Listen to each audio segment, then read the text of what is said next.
We're here with Stephen Keppel, our economics editor, in our studio once again. How are you, Stephen? Good. Great to be here. Glad to have you back. And Stephen was in New York all last week, and he's going to give us the inside scoop on the 66th session of the General Assembly. This is the UN General Assembly, the most important diplomatic summit in the world, basically. Sure. And the first issue that I want to bring up is the issue of Palestine statehood.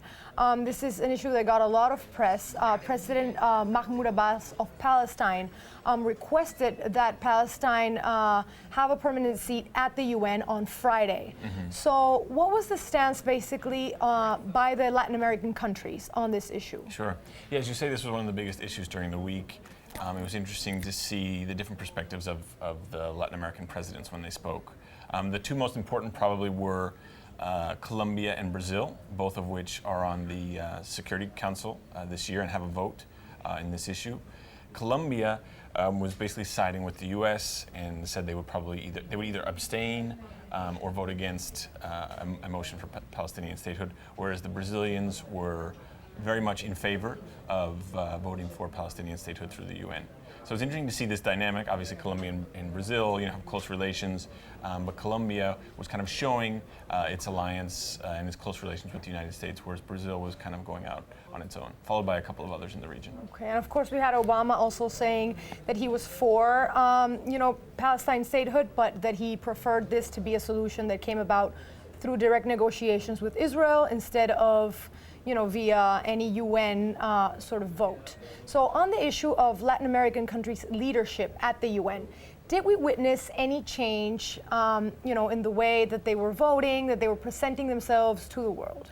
Yeah, what I found interesting by watching the speeches and being there and talking to people was that the Latin American presidents came to the General Assembly with a new sense of confidence, I think. Okay.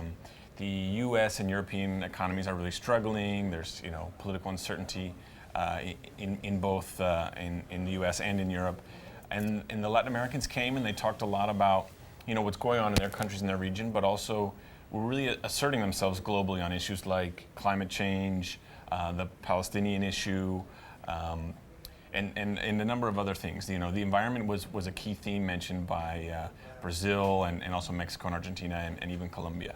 So it was interesting to see. And Dilma Rousseff of Brazil was a key figure this week. Yeah, she actually opened the UN General Assembly, was the first woman to do so. And she gave a very impassioned speech about, the importance of women. She called, said this will be the century of women, which I thought was interesting. And also, talked about Brazil's own development and kind of asserting that stating that really they need to be on that stage, they need to be leaders at the UN, they need to be a permanent member of the Security Council. Now, my last question is what everyone wants to know, and it's the interview with Ollanta Humala given by our Jorge Ramos.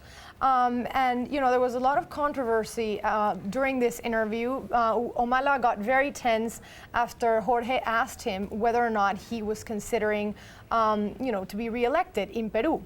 You were there, nobody else was there, so I want you to tell me all the details of what it felt like to be in that studio with the president of Peru.